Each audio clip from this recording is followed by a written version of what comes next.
Information about the suspect in the fireworks store fire. We'll have that in just a moment. Where you belong. Hello, Spencer, and hello, Dolly. 13 News at 5 takes off right now. Hi, everybody. I'm Tom McGee. Thanks for joining us again here on the program as we kick things off again on a Monday. The investigation into the fire at the Ohio River Fireworks continues, even as the families of the victims begin to say goodbye to their loved ones. Funeral services were held today for one of those victims. 9-year-old Jason Wallace was buried today. As for charges in the case, a special grand jury will be convened next month to consider all the evidence in the matter. And in just a moment, we've got some new information about primary suspect Todd Hall and the accident that reportedly left him brain damaged. The search for a sunken boat involved in a fatal accident is temporarily off. The DNR says that water condition litigation speaks out. Todd Hall is the man who was accused in the fireworks store fire. Norman White of Schaefer and Schaefer in Boone County has been handling lawsuits since Hall's skateboarding accident in 1987. Now, we've been hearing a lot about this lately. When Hall was 15 years old, he reportedly fell off of a skateboard and injured his head. His attorney says that he went through several surgeries and was even in a coma for several weeks. Well, our Tamsen Fidel has been covering more on this story, and let's touch base with Tamsen on this right now. Tamsen, a lot of questions are being raised lately about whether Todd Hall's alleged mental impairment might mitigate the charges against him. What's the situation? What does the attorney have to say about this? Well, we spoke with somebody, I think, Tom, that probably knows Hall better than most people do, probably about as good as his family does. He says, Todd, talking to him, you may even just feel sorry for him. In talking with him, he'll make you laugh, and then he could also just make you cry because he just doesn't really understand a lot of what's going on right now. We talked with Norman White, who was his attorney through the lawsuit regarding the skateboarding accident, and he's been dealing with him for about 7 years. He said Todd just doesn't know the difference between appropriate and inappropriate behavior. Yeah, the man supposedly had a lobotomy even, I guess. Doesn't it make us wonder if Todd Hall, as serious as these charges are, and 8 people died in this disaster, could he really be convicted of these deaths if he is mentally impaired? Well, that's what I talked to him about, and he said it's something, we'd have to ask the attorneys that are in this case and are dealing with this case, because it's a very touchy issue. You don't know whether or not he could be convicted of something like this, or if he is competent to take the stand. So we might see some mental competency testing, and we'll find out more at that evaluations point. Being done. Okay. Thanks, Tamsen. Appreciate the new information there. Well, a man suspected of drunk driving veers off the road and right... Victims begins as investigators continue their work to mount evidence in the Ohio River fireworks case. Here is the latest now. A special grand jury will be appointed next month just for this case. Todd Hall's attorney tries to get the judge to reconsider his jail restrictions, and prosecutors say they need more information from anyone who might know more about this huge fire in Scotttown. Our Maria Durant has been following this story. She joins us now from the newsroom with more details. Maria, what is it that Todd Hall's attorney wants? Well, Doug, Todd Hall's attorney tells me this afternoon that he wants the judge to reconsider his jail term. And what he means by that is right now Hall's visitation with his father is very limited. Richard Wolfson says Hall needs to be able to spend more time with his father. The attorney says at this time he's not asking the judge to release him, but just give him more visitation rights. He has 2 10-minute visits weekly with his father through the window through which they serve the meals, so he's not able to see his father. Now, Hall's attorney also told me he believes there are other contributing factors which led to the fatal fire, but he would not comment on whether he thinks Hall's companions should be charged as well. Doug? Okay, Maria, we've been talking about the 3 other young men who were questioned in this crime but have not been charged. What is the prosecutor telling you about their future? Well, right now the prosecutor isn't ruling anything out. He is asking that if anyone witnessed what happened to give his office a call, and the number is 1-800-942-5202. And if you have any information, do give his office a call. That number is on your screen right now. Here it is again, 1-800 1-800-942-5202. The prosecution is just trying to gather all its evidence, so if you can help them out, please give them a call. Doug? Okay, thanks very much, Maria Durant, for that report. Well, for the next few days, those who knew the victims will be going to their funerals. Today, friends and family of 9-year-old Jason Wallace said their final goodbyes. They say it will be a long time before their community heals. Jason was a loving, caring child that had joy in his life and he enjoyed living. He had a wonderful smile. The hardest thing that people have to deal with is that there's no reason behind any of this that's happened. Jason's father and sisters attended the funeral, but Jason's mother was unable to. She was injured in the fire and is still being treated at Cabell Huntington Hospital. She suffered burns to almost a third of her body. A fund is now set up to help pay hospital expenses for one of the other burn victims. 71-year-old Kathleen Wilkes remains in critical condition in the burn unit at Cabell Huntington Hospital. She's the sister of the owner of the fireworks store and was working there at the time of the fire. Cash donations can be sent to Lawrence Federal Savings and Loan. That's P.O. Box 548 in Chesapeake, Ohio, zip code 45619. Well, many people have driven by the burned-out fireworks store, including Congressman Frank Cremines. The congressman says he can't believe what has happened, and now he plans to ask Congress to take a look at the way fireworks are currently sold. Cremines believes there are ways to keep stores open safely. One suggestion is only to let the employees... the viewers of this particular broadcast, if they have any legal... The prosecutor is asking for the help of people who were at the Ohio River fireworks store the day of the fire. Meanwhile, the funerals for those killed in the fire begin. One of the dead is laid to rest today. Well, the prosecution is now gathering evidence to mount its case against the man who allegedly started that fire in Scotttown, Ohio. Meanwhile, the defense asked the judge to change his client's jail restrictions. Maria Durant spoke with both sides of this legal battle, and she has our top story tonight. Attorney Richard Wolfson files a request that his client receive more visitation rights. Wolfson believes there's no need to enforce strict rules over his client, Todd Hall.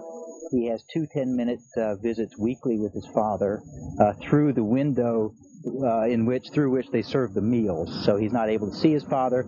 Todd is a very he likes to be held or hugged, and he's not getting that kind of contact. The attorney wouldn't comment on the 3 other companions questioned with Hall on the night of the fire, but says she believes there are contributing factors in this case. There are so many things that have gone into this. The scene remains sealed off, but the investigation is far from over. The prosecutor says he wants to talk to anyone who was inside this store when the fire first started. We don't charge people on rumor. We urge the viewers of this particular broadcast, if they have any information, we invite them to contact our office. While both sides in this case make their battle plans, this scene remains on the minds of many. Still today, people lay down wreaths and flowers to remember the tragedy that not only hit this fireworks store, but touched the lives of people across the area. Maria Durant, 13 News.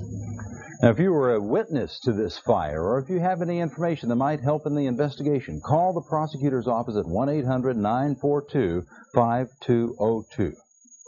All week long, friends and family will begin saying their final goodbyes to the victims of this tragic fire. Today, a funeral was held for 9-year-old Jason Wallace. Melissa Gale reports. Judging by the number of people attending Jason Wallace's funeral, it's obvious this boy had many friends. Jason was a loving, caring child that had joy in his life and he enjoyed living. He had a wonderful smile and was a good boy.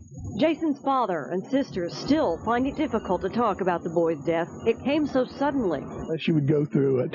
I don't think anybody would really know how they feel. I know that they feel a great loss today. And everyone is still praying for Jason's mother. Willow Wallace remains hospitalized, undergoing surgery for burns she received to almost a third of her body. Friends say it's hard not to be bitter about what happened. Jason was a perfect child. These little children have the right to their life as same as anyone else, and it was took from them. The hardest thing that people have to deal with is that there's no reason behind any of this that's happened. And all the minister could say to comfort these crowds, this world's loss is heaven's gain. In Canova, Melissa Gale, 13 News. Meanwhile, a fund has been set up to help one of the other victims of the fire. 71-year-old Kathleen Wilkes is in critical condition tonight, and donations to help pay for medical expenses for Wilkes should be sent to the Lawrence Federal Savings and Loan, Post Office Box 548, Chesapeake, Ohio. The zip code is 45619-0548. Any money left over after medical expenses are paid will be donated to the burn unit at Cabell Huntington Hospital. New information about Todd Hall's history continues to surface. Hall suffered a head injury in a skateboarding accident several years ago, but now, for the first time, we hear from the man who represented Hall in a lawsuit against the skateboard company. Tamsin Fidel has the report. Norman White may know Todd Hall better than most.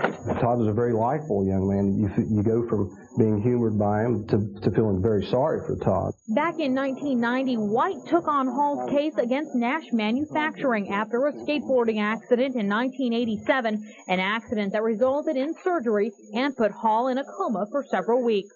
The surgeries, in essence, resulted in his entire right temporal lobe being removed and a large part of his right frontal lobe. Part of the brain, experts say, can affect several different areas. You have no initiative, you have no judgment, no insight, no anticipation for problem solving. Even though the skateboarding accident happened in Morgantown, Schaefer & Schaefer Law Firm has been representing the Hall family since the suit started 7 years ago. His attorney says after a tragedy that changed Hall's life forever. This has resulted from a skateboarding accident that took 3 seconds to occur, and now it's at least allegedly, it's developed into something like this.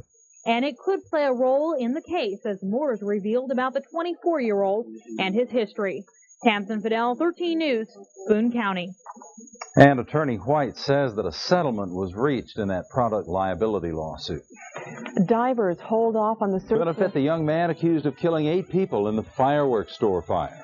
More news more often.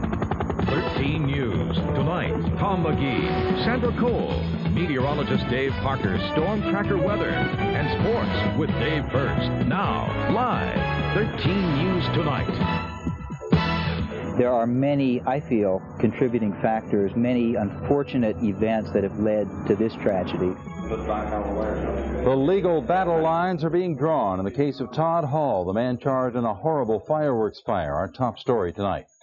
Good evening, everybody. 5 days after the disaster, the legal strategies are being laid out. But many key questions about the case remain unanswered. Will anyone else be charged in the death of those 8 people besides Todd Hall? Did the fireworks store owner do anything wrong? And will Todd Hall himself go for an insanity defense? Well, our Doug Miller is following the case, and Doug joins us now. Doug, let's start with the first point. So many people want to know if there will be more charges. The story that we're told is that there were some other young men who prompted the suspect to take his actions. What's the latest on that? Well, Tom, prosecutors are certainly not ruling out more charges. They have questioned 3 other young men in connection with that fire, and they're still asking questions about whether they encouraged Todd Hall in any way. But they are not about to file charges unless they have solid evidence.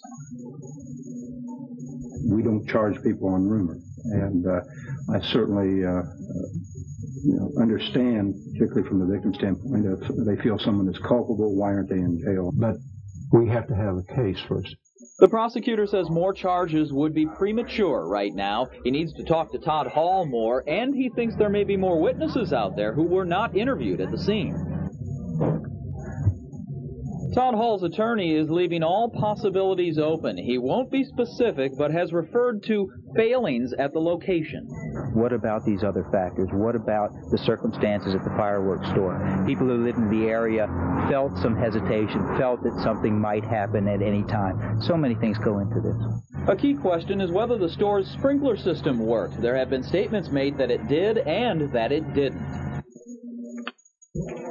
Todd Hall has twice had portions of his brain removed after a 1987 skateboarding accident, but is he insane as a result? His attorney says he won't decide on what kind of defense until the prosecution lays out its case. But he says Todd Hall has been evaluated before. We have ample documentation as to Todd's abilities or inabilities.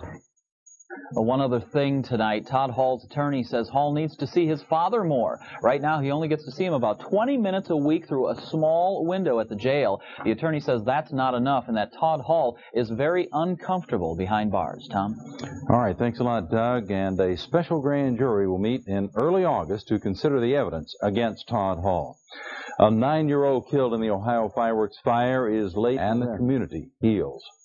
I tell you, unless you would go through it, I don't think anybody would really know how they feel. I know that they feel a great loss today. It was a great loss for the community and an individual that probably a lot of people thought that had a long life to live.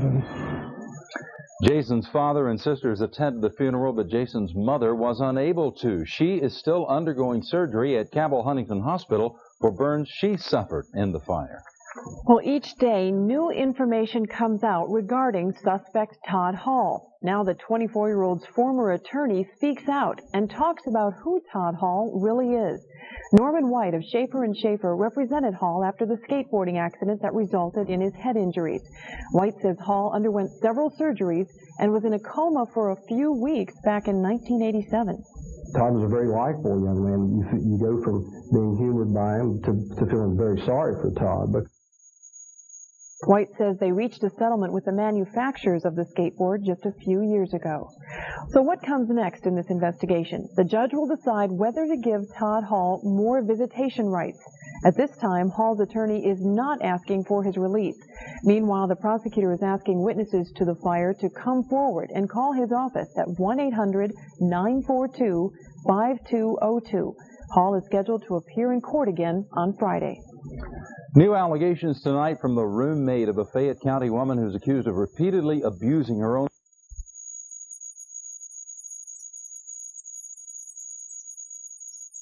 jury. A special session of the regular Lawrence County Grand Jury will meet August 5th to consider the case of Todd Hall. Meantime, Hall remains in jail on a $500,000 bond. At least 14-year-old Matt Sansom and 30-year-old Candy Lee will be buried today. We'll have the latest on the investigation coming up in a moment. Right now, a killer fireworks tragedy. Funeral services are taking place for 34-year-old Floyd Tolliver and his daughter, 8-year-old Ona Jean. They lived in Lincoln County. Mother Nancy Tolliver is in critical condition. The Tollivers have 3 other children, and relatives had a tough time making sense of any of this. The Tollivers have had to deal with this kind of grieving before. A few years ago, 2 sisters were killed in an automobile accident. Another funeral was held in Canova yesterday for 9-year-old Jason Owen Wallace. Wallace's baseball glove was placed on top of his casket. Meanwhile, investigators and the Lawrence County prosecutor met yesterday for several hours. They say the probe will now focus on whether others urged Todd Hall to start the fire and on the 24-year-old's mental status. Hall remains jailed on a $500,000 bond, but his attorney is taking steps to have him released. The county prosecutors, however, say he will resist any motion to release Hall. Despite reports that others were involved, investigators are still looking for first-hand verification of just what happened. A special grand jury has been called for August investigation. Suspect Todd Hall's attorney wants a review of the terms of his incarceration, including a judgment on whether his client can be released. Those motions will be heard Friday at a preliminary hearing in Lawrence County. And next month, a special grand jury will be called to consider all the evidence in the case.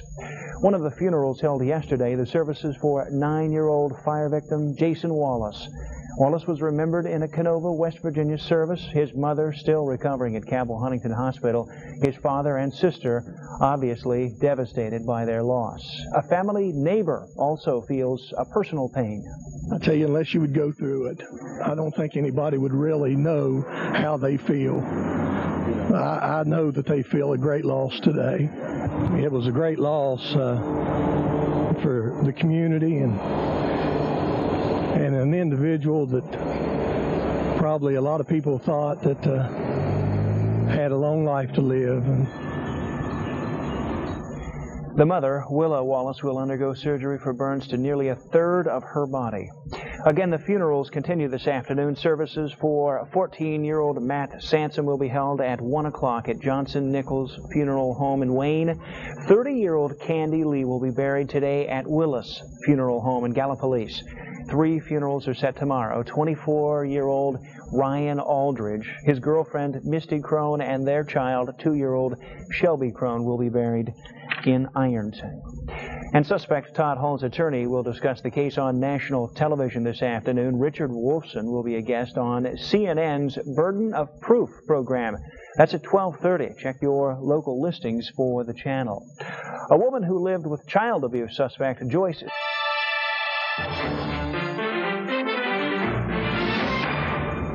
Before celebrations had even started this 4th of July, an Ohio fireworks store had already gone up in flames. When the smoke cleared, 8 were dead, including 4 children. 12 others were injured. The fire was allegedly started by Todd Hall, a 24-year-old Ohio man who lit a box of firecrackers inside the store. Hall is mentally impaired as the result of a teenage skateboarding accident and may have lacked the capacity to appreciate his actions. One of the boys that was involved, a young child ran past him, and he says, "What did you do that for?" And he says, "I did it for a ha-ha." You know, and I looked at him and I said, that ha-ha just cost somebody their life. While Hall lit the match, others may have fanned the flames. 2 adults and a juvenile who accompanied Hall to the store may have goaded him into committing the act. My understanding is that they told him to light it. He done it because he is mental and he needs friends. Hall reportedly has the mind of a 12-year-old and has grown increasingly troublesome in recent years. Can he be held criminally responsible? And should those who may have egged him on or failed to control his behavior share in the blame? This is Burden of Proof with Greta Van Susteren and Roger Cossack.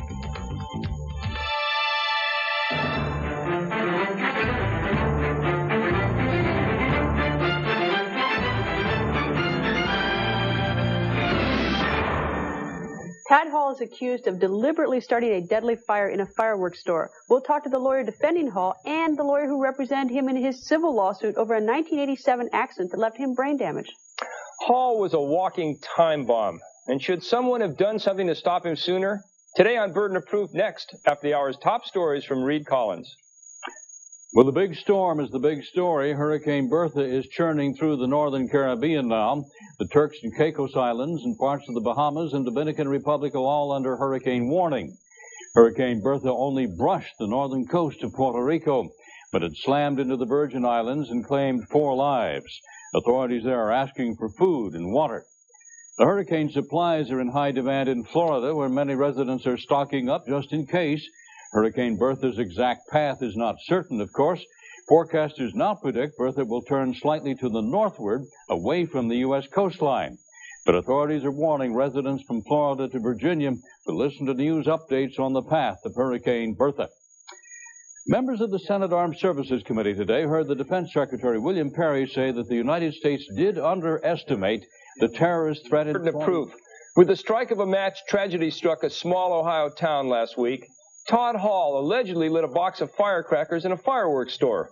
The resulting fire caused 8 deaths, and now Hall faces multiple counts of manslaughter. As a teenager, Todd Hall was in a skateboarding accident that left him brain damage and in need of a partial lobotomy. Joining us now from WOWK in Huntington, West Virginia, is the lawyer defending Hall in the criminal case and the lawyer representing him in the civil suit over the skateboarding accident nearly 10 years ago.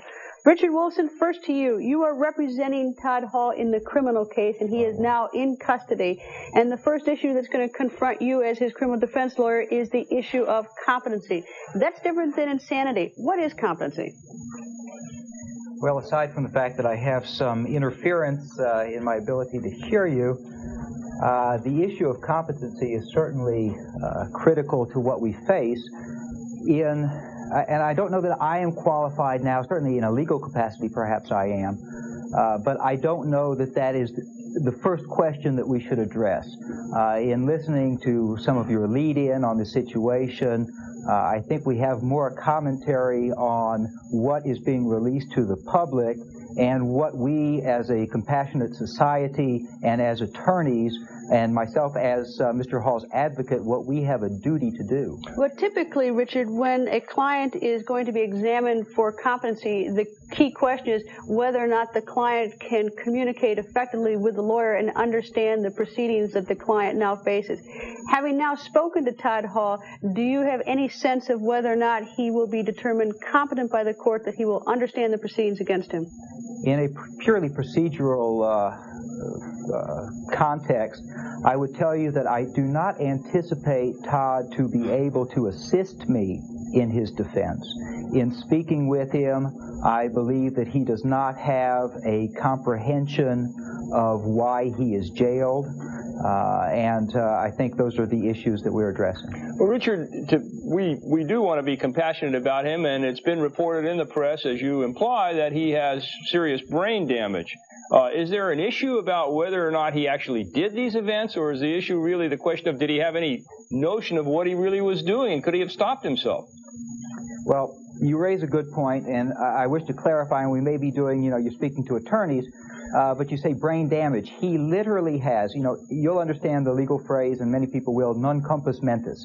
We have an individual who is literally not of complete mind. He literally had portions of his brain excised, removed. We're not dealing with a gray area, pardon the use of the phrase, the inexact science of psychology. We're dealing with a disability caused by a removal of the part of the control center. All right, Norman, you actually represented Todd in the civil case arising from the skateboard accident. And according to reports, he's had 20% of the front of his brain removed in an effort, I presume, to save his life. Was he actually deposed in connection with that civil case, asked questions, and gave answers? That's right, Greta. He was deposed on one occasion that I do recall. I have not reviewed the file for some time, but I know that one deposition was given. Norman, did you have an understanding at that time, or did you think that Todd understood what was going on in the question-answer procedure, the deposition, which might suggest that he's competent now in this criminal matter? Well, I think you have to distinguish between what may be competent to testify in a civil matter vis-a-vis a criminal matter. I think that there may be different standards, but to try to answer your question, Todd, the last time that I saw Todd, he was just like he was the first time I was with Todd, and he can communicate in very short windows of time. Todd may seem to be on the wavelength that you're on for 5 seconds, and then it's something completely different. Norman, let me ask you this. It's been reported in the press that the settlement in that matter where he received this terrible injury and lost part of his brain was somewhere in the area of $20 million. It's also been reported that he has acted up. This is not the first time he has acted strangely, perhaps never obviously to this extent. It's clear, if this is true, that the family had money to hospitalize him. What was he doing walking around? Well, it's just a misstatement in the press, Roger. That's inaccurate. There has never been a $20 million settlement, nor anything even relatively close to that. So I will correct that right now, but I'm not at liberty to speak to the status of the civil litigation, and I'm not going to speak too much to that, but I will correct that. That has been, I've seen that in several newspapers, and it's just incorrect. Greg, you've actually worked with brain-injured people, and isn't one of the main problems that even if they do ultimately win a substantial amount of money in a civil case, it could take years, and what you need is money very quickly to deal with the immediate problems, to minimize what has happened to the person? That's exactly right, Greta. The sooner that one can intervene in terms of neurorehabilitation and neurobehavioral training, the faster one is able to prevent abnormal or unusual or inappropriate behaviors from emerging. But it's expensive, it requires an intensive rehabilitation program, and unfortunately for the average person out there, their insurance policies do not cover this. Well, we need to take a break, and suppose someone drove Todd Hall to the fireworks store, and suppose that someone told him to light the firecrackers. Can that person be charged with murder? Stay with us.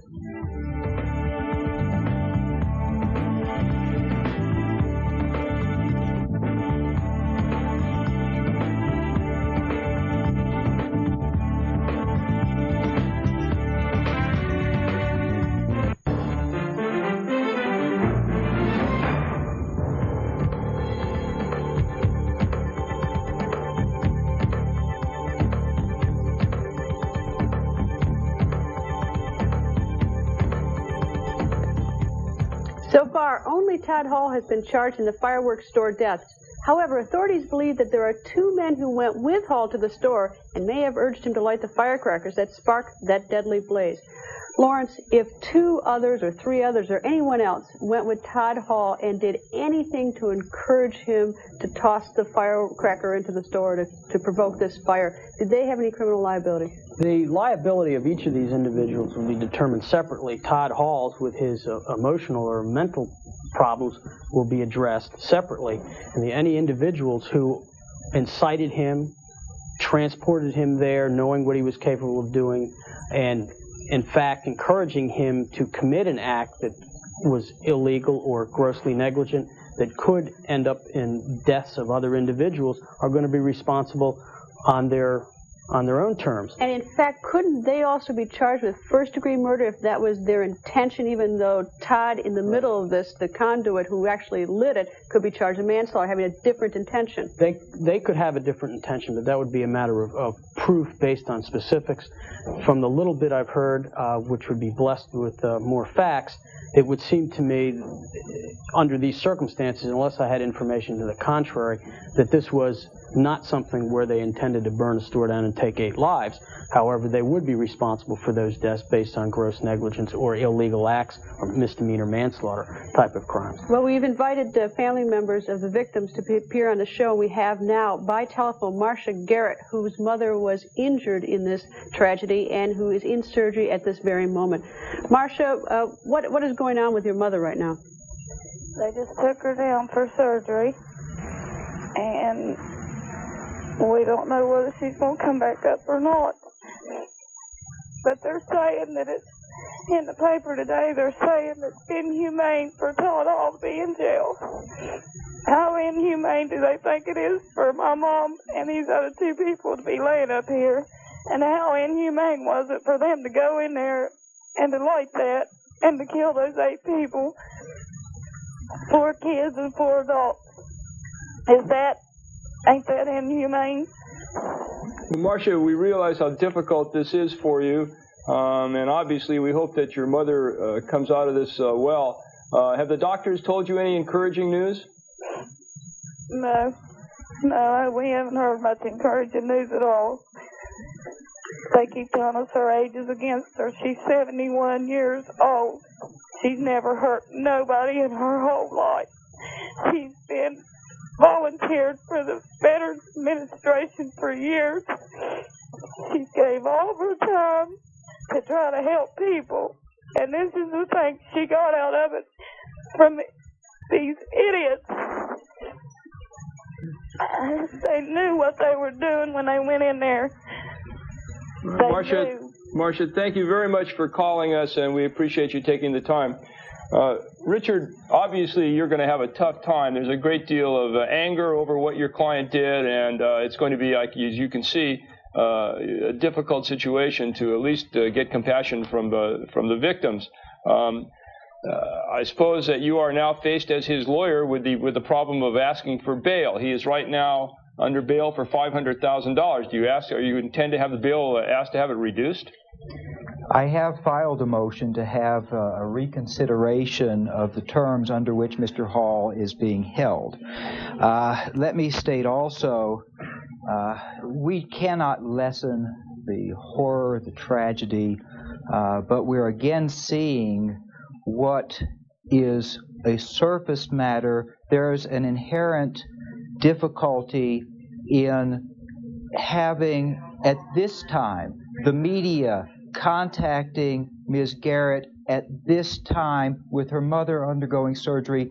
This is not a time when people are calmly, rationally, in a forum that we would have, and indeed we must have, in the legal system, in a judicial context.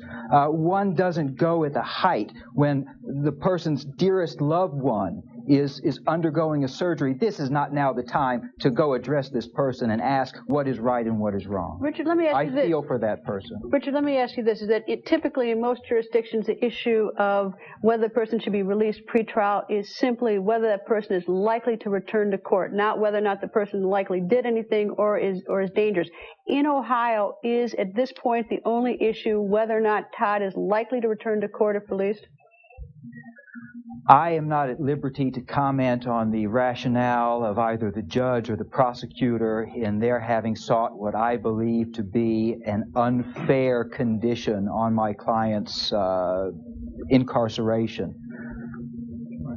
Richard, what about the allegation that there are others who may have urged your client, Todd Hall, to do this? Have you investigated that, and do you expect that there will be other arrests in this matter? I have investigated it. I agree with you completely that the matters involving the other persons must be treated separately. I represent an individual. I represent Todd Hall. While those factors that are also at issue here are, of course, germane and relevant, I must deal first and foremost with the zealous advocacy on behalf of my client. Okay, Greg, tell me, what is the difference between a man who has had part of his brain removed and may have impulse problems as a result of it, and someone who simply loses his or her temper and bludgeons someone to death? They both have impulse problems. Well, I think the key issue here is that, at least what it sounds like in this, is we have a situation where an individual has a medical problem. He had a traumatic brain injury that resulted in changes in the brain tissue and ultimately resulted in, from accounts, partial removal of that brain tissue. Our frontal lobes is what allows us to look at our behavior, to conduct ourselves in manners that are appropriately socially, and to look down the road at consequences of our behavior. But should the law examine it differently, the person who doesn't control his or her impulse versus someone who's had the brain surgically removed so that he cannot? Well, fortunately, I don't need to worry about what the law needs to do. I'm a physician, so I can kind of set that off to somebody else. But I think the key issue again, though, is that if you lack the capacity from a physiologic standpoint to run a 100-yard dash, you lack that capacity because your legs are amputated. In this sense, he's had part of his brain amputated and injured that makes a difference in terms of his ability to judge. All right, let me interrupt you for a second. More on Todd Hall and this terrible event. Stay with us after this break.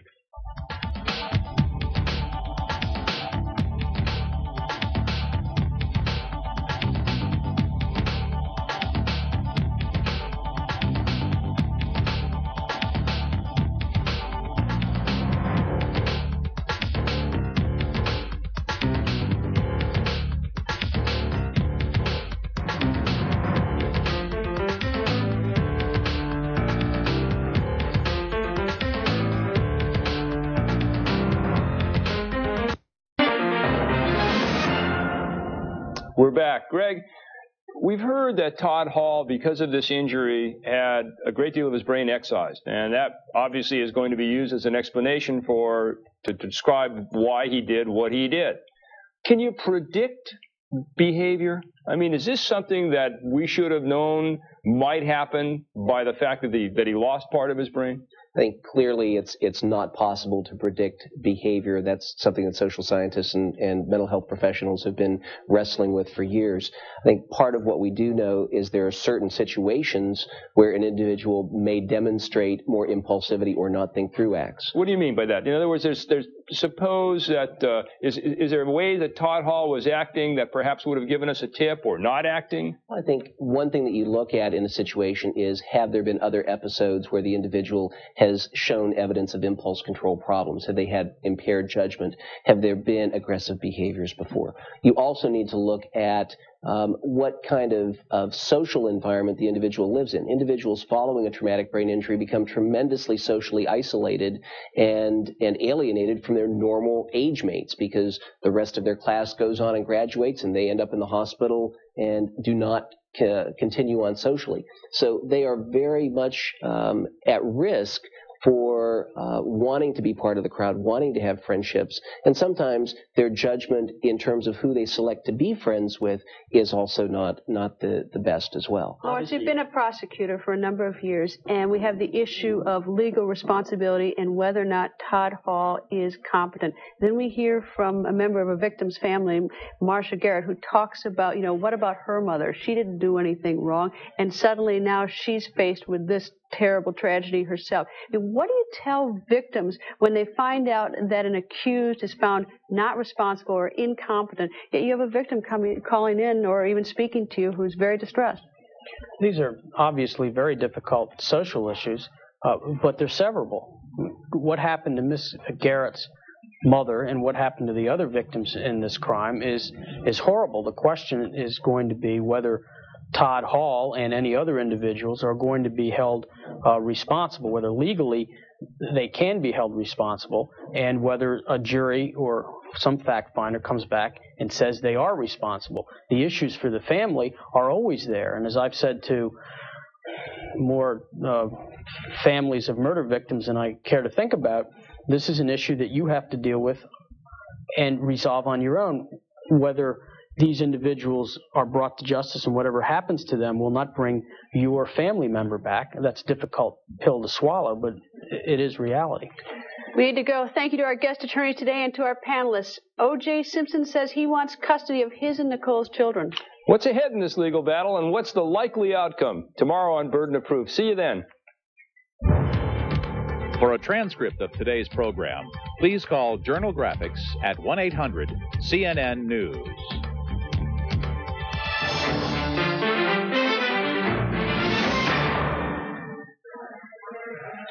County Sheriff and the Ohio State Fire Marshal have agreed to a gag order. The prime suspect, 24-year-old Todd Hall, remains in jail. His preliminary hearing is set for Friday.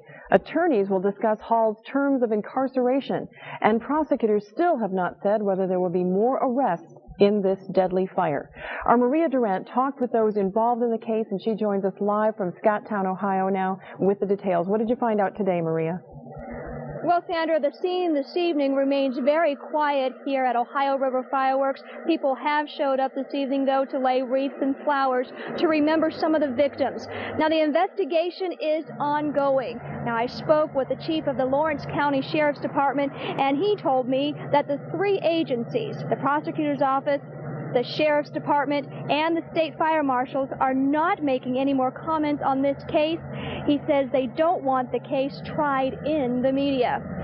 Now, coming up at 6 o'clock, we'll have an exclusive interview with Dave Pruitt, the owner of Ohio River Fireworks, plus two more of the victims of this fatal fire are buried this afternoon, and we will continue our live team coverage on the latest on this fatal fire. Sandra? All right, thanks a lot, Maria. And once again, Todd Hall remains behind bars tonight. Investigators in the case may not be saying much anymore, but Todd Hall's attorney is doing plenty of talking. Today he appeared on CNN's Burden of Proof legal program. Todd Hall's attorney, Richard Wolfson, appears on Burden of Proof, along with Hall's former attorney, Norman White, who handled Hall's civil suit when he suffered brain damage in a skateboard accident.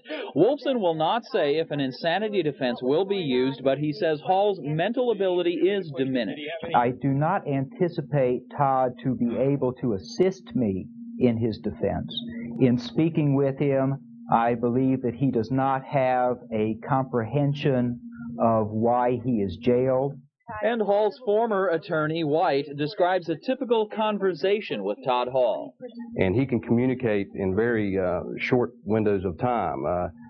Todd may seem to be on the wavelength that you're on for 5 seconds, and then it's something completely different. Much of the program focused on whether Hall can be held accountable for his alleged actions. Though he won't say he's using an insanity defense, Richard Wolfson said this after the program. Pursuing criminal charges against my client is as if or like filing charges against Mrs. O'Leary's cow for having started the Chicago fire. Interesting comments. The next hearing for Todd Hall is set for Friday. Well, members of the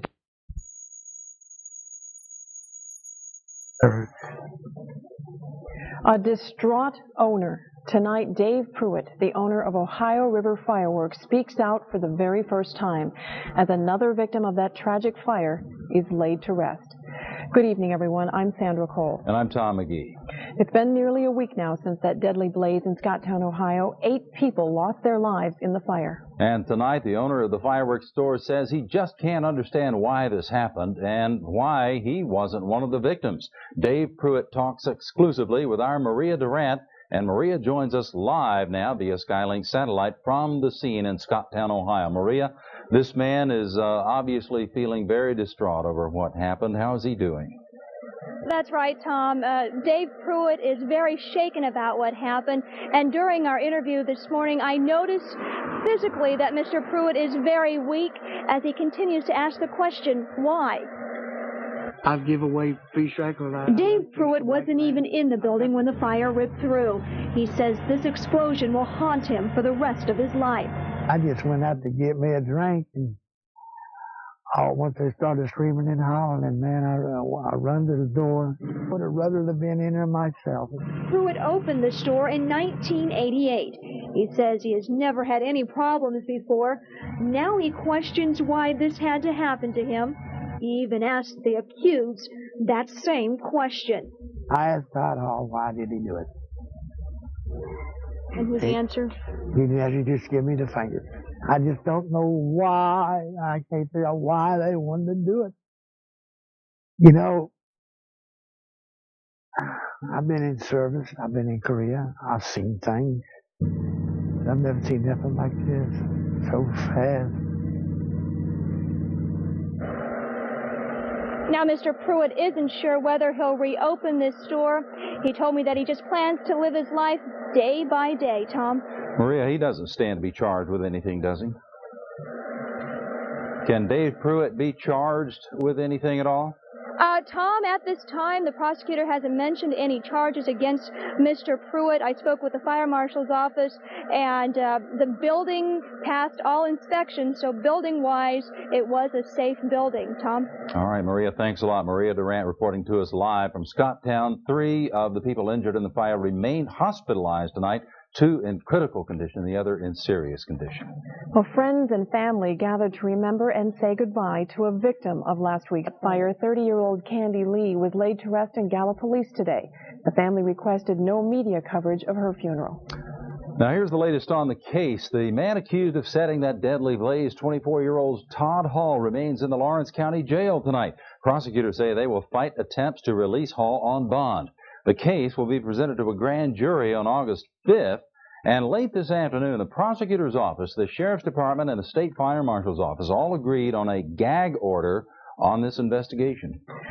Although investigators won't be saying much about the case, Todd Hall's attorney is talking. Richard Wolfson appeared on CNN's Burden of Proof legal program today. Todd Hall's former attorney in his civil lawsuit over a skateboard accident also appeared. Though Wolfson won't say if he'll use an insanity defense, he does say this. However, pursuing criminal charges against my client is as if or like filing charges against Mrs. O'Leary's cow for having started the Chicago fire.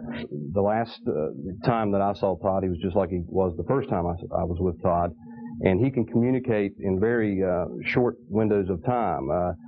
Todd may seem to be on the wavelength that you're on for 5 seconds, and then it's something completely different. Wolfson says Hall will not be able to assist him at all in his defense.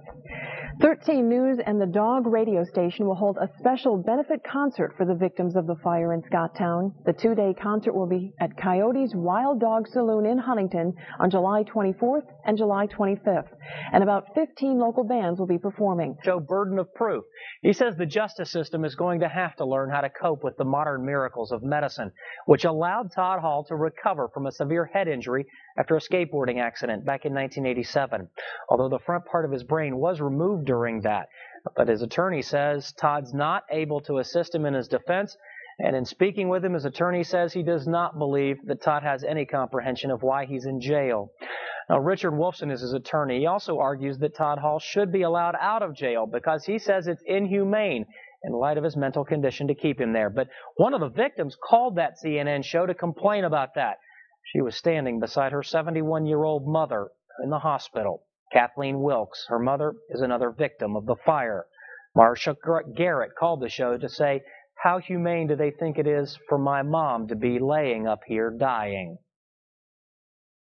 Ohio prosecutors confirmed information uncovered by a News Channel 3 investigation into the Hall family. Our investigation found Todd Hall is using a taxpayer-funded attorney despite the fact that he gets a $33,000 a year income as part of his skateboard accident court settlement. Hall also owns outright his $125,000 home.